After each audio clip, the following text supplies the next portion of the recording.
It's been a year since we got married, and it's about time to say goodbye to this lifestyle. It really felt like forever.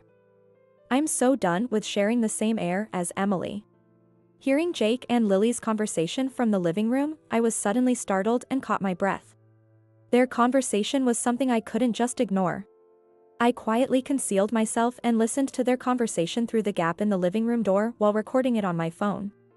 My company's truck is huge. If you get hit by something like that, you would be instantly gone. Everything is ready, we just need the perpetrator to do a good job.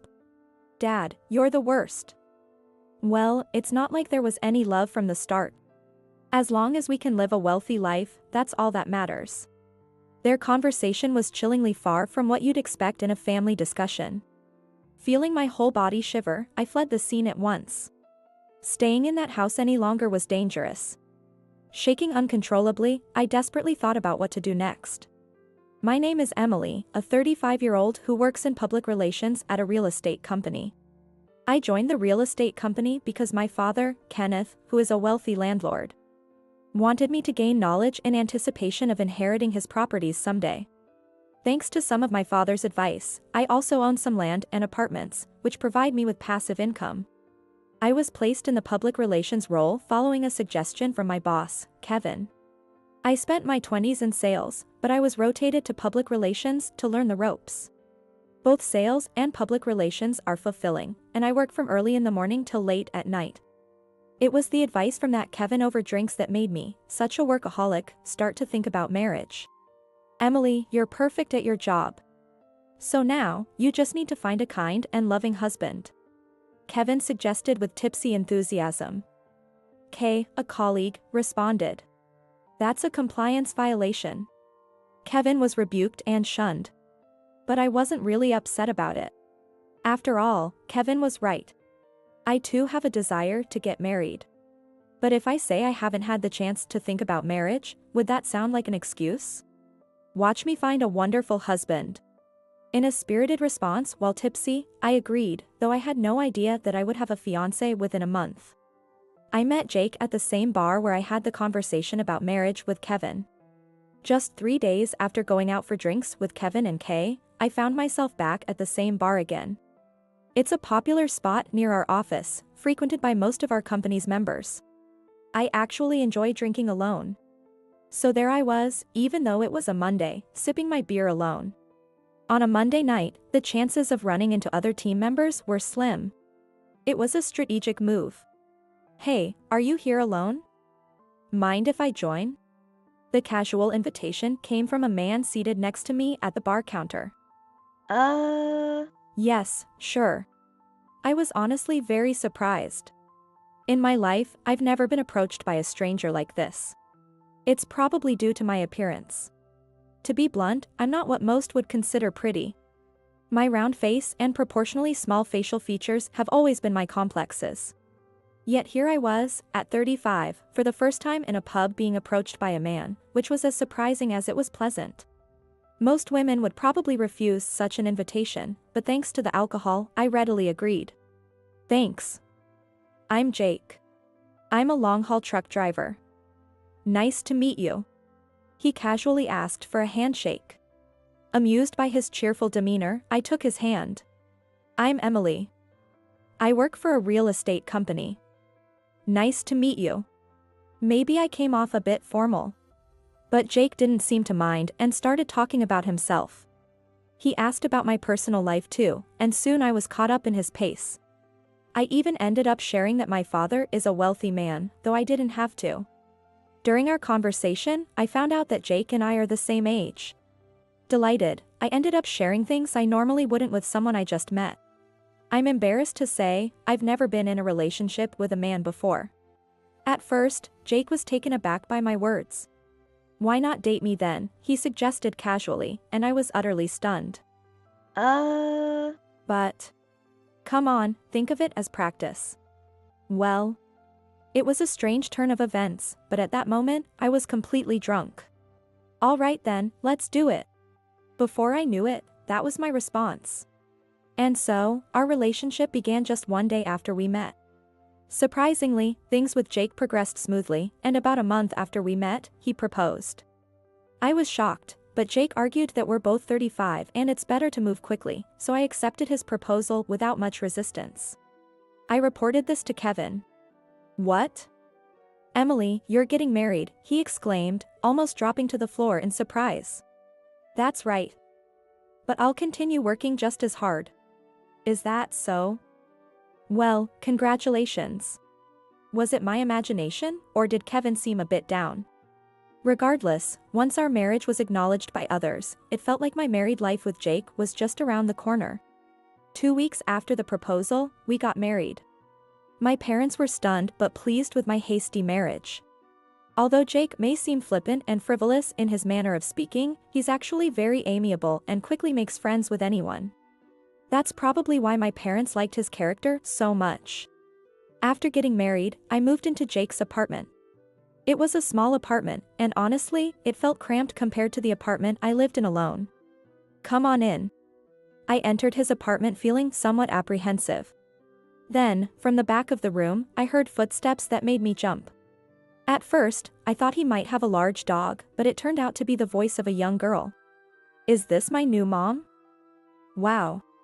Lily, don't react that way on your first meeting." Lily looked to be either in middle or high school. However, her hair was permed and she wore heavy makeup. She glared at me, who was clearly taken aback. "Oh, sorry. But..." I had a feeling I knew what Lily wanted to say. It was painfully clear that she was disappointed by the sight of a not particularly good-looking woman in her mid-30s entering her home. No, more importantly, what does this mean? I looked at Jake, demanding an explanation. "Ah, this is my daughter.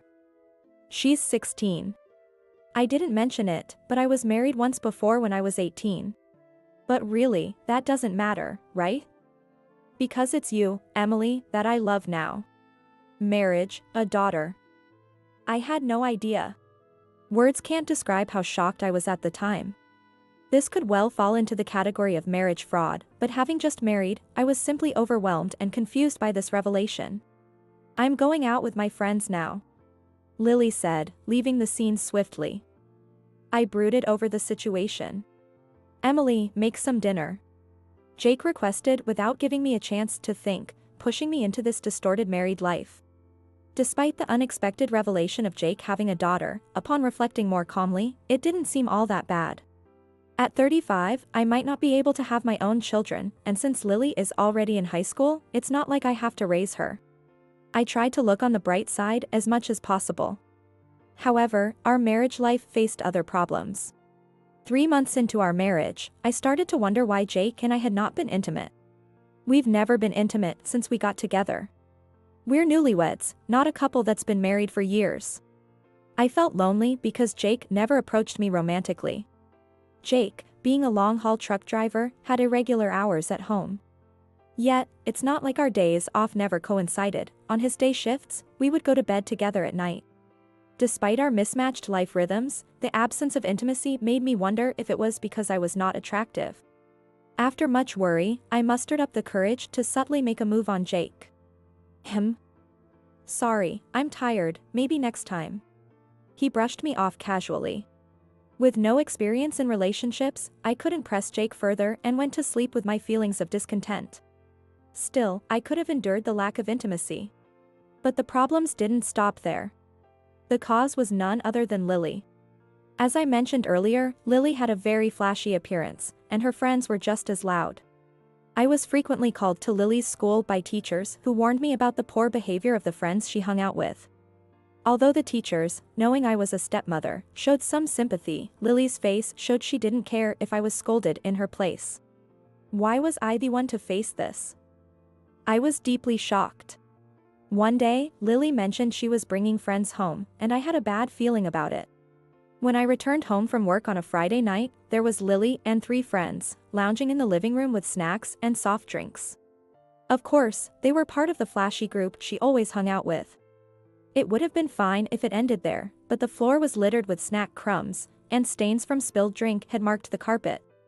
The carpet was a recent purchase. I had chosen it carefully, thinking it would be perfect for the start of our married life. I was truly infuriated. "Hello, girls," I said, forcing a smile. And then the nagging words overflowed. "If you spill snacks and drinks, please clean it up properly, will you? You all were the ones scolded at school recently, right? If you don't start changing your attitudes, you're going to face tough times as adults. As an adult, it's my responsibility to discipline these kids." With that in mind, I spoke in what I believed to be a gentle tone. However, none of Lily's friends seemed remorseful after hearing my words. Instead, they looked at me curiously and whispered among themselves. "Is this the famous Emily? Didn't we meet her last time when we were called by the teacher? Oh, was that so? I forgot, we've been called so many times I can't keep track. That's hilarious, and Emily looks so old and unattractive. Why would Lily's dad choose her?" The conversations of Lily's friends were almost unbearable to listen to. Particularly, the words spoken by the third girl somewhat shocked me. I am aware that I am not conventionally attractive. However, it's not something that should be pointed out by my stepdaughter's friends. But getting upset about her words would be immature, so I chose to remain silent instead. "Huh, you can't even respond, that's because you know it's true," Lily added, mocking me further. This made it too painful to stay, and I decided to leave the house for a while. Meanwhile, Lily and her friends continued to laugh raucously, slapping their hands together. Why do I have to be driven out of my own home?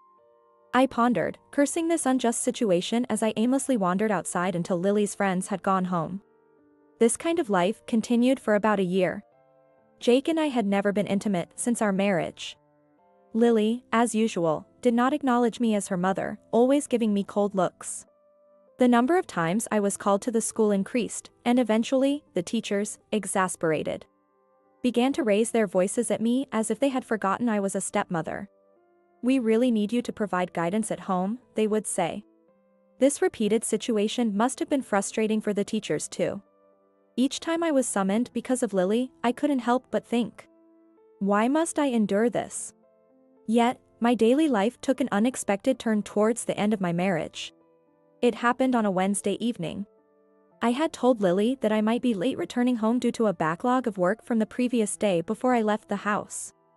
Jake also mentioned he would be absent from early evening until night due to work.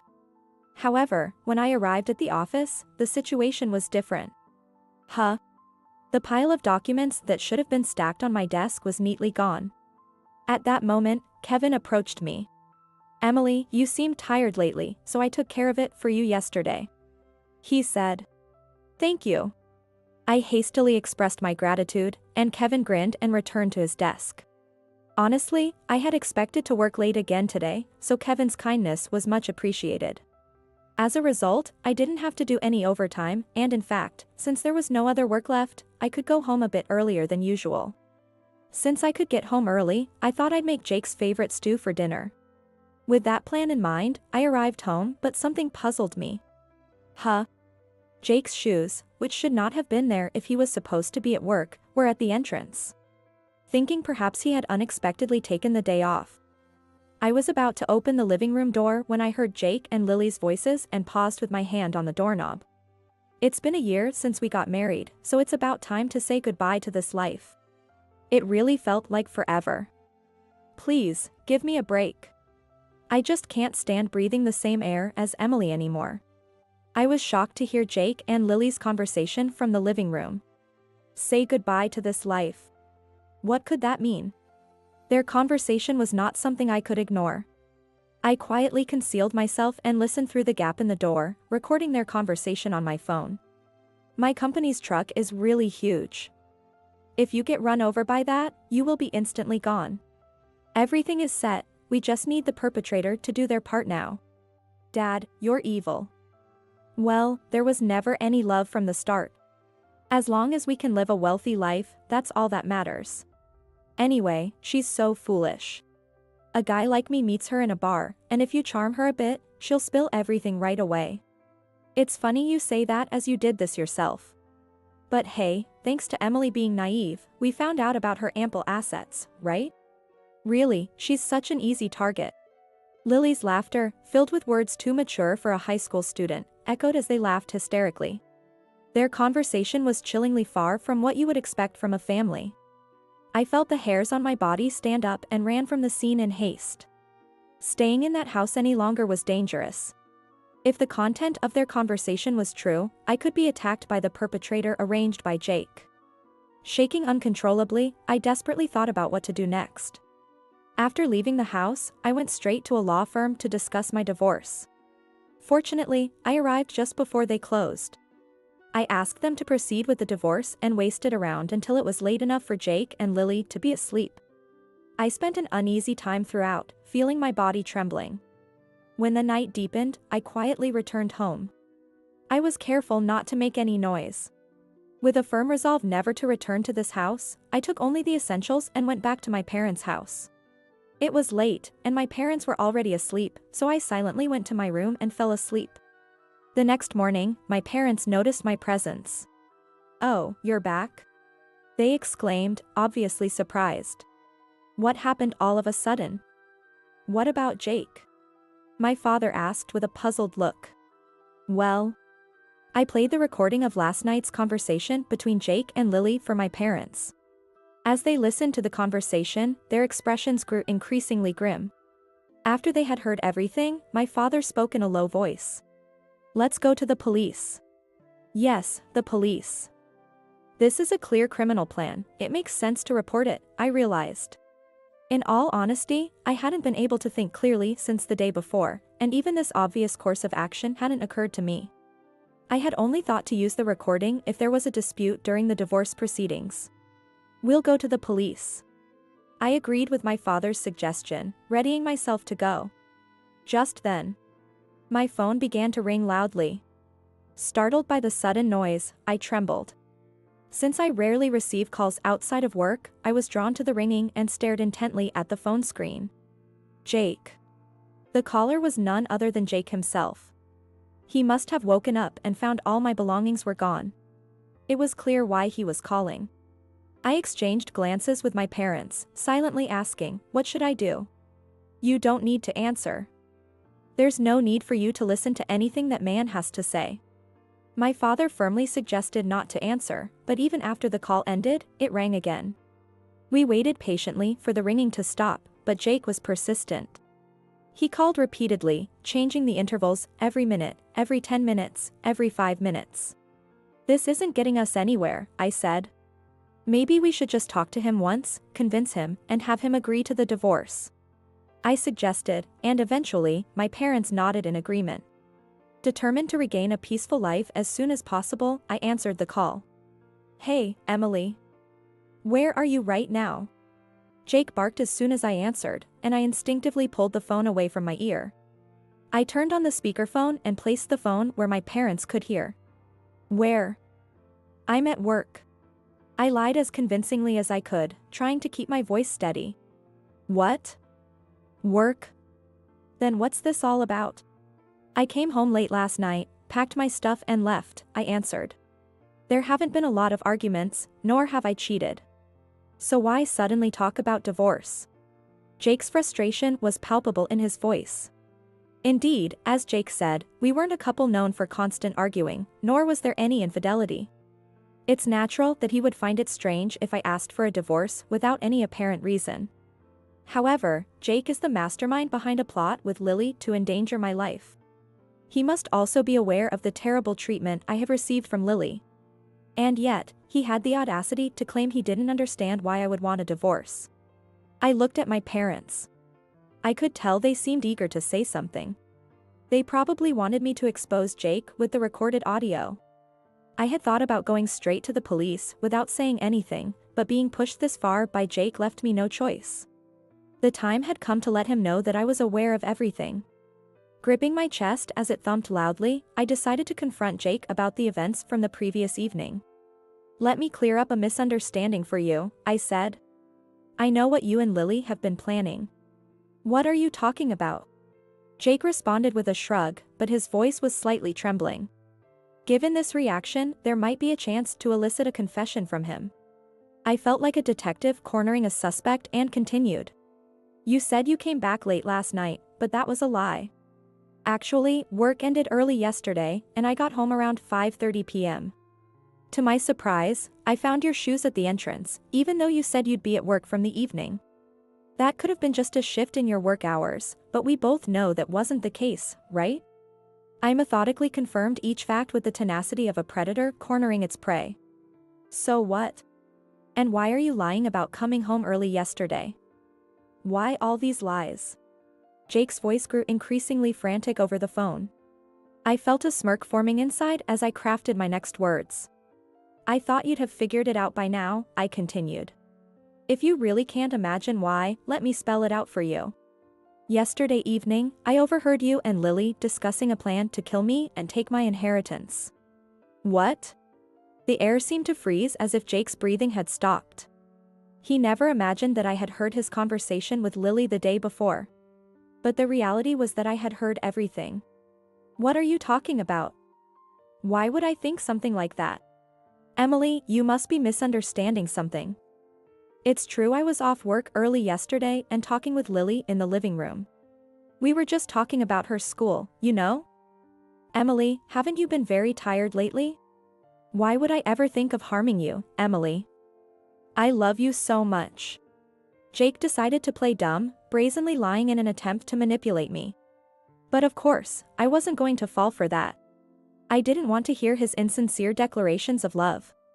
It seems like you don't believe a word I'm saying. Well, I'll send you the recording right now, take a listen. I made sure to record your conversation yesterday. What? It seemed this took Jake by surprise, as I could hear his shocked voice on the other end of the phone. Without delay, I sent Jake the recording. It seemed Jake was listening to the recording because there was a long silence before he responded. But from time to time, I could hear Jake muttering things like damn and a why, so I smirked, knowing that I had finally confronted him with the evidence. See, I told you. That's the proof. I'm thinking of going to the police now. This looks like a pretty serious criminal plan. I'm going to tell them my husband is planning to kill me, so brace yourself.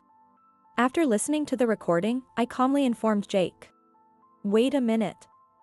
The police? What are you thinking? Even if this data is real, I haven't actually done anything yet. Let's start over. I won't think of anything weird anymore. I'll make sure Lily understands too. She's always been rude to you, right? That's what's bothering you?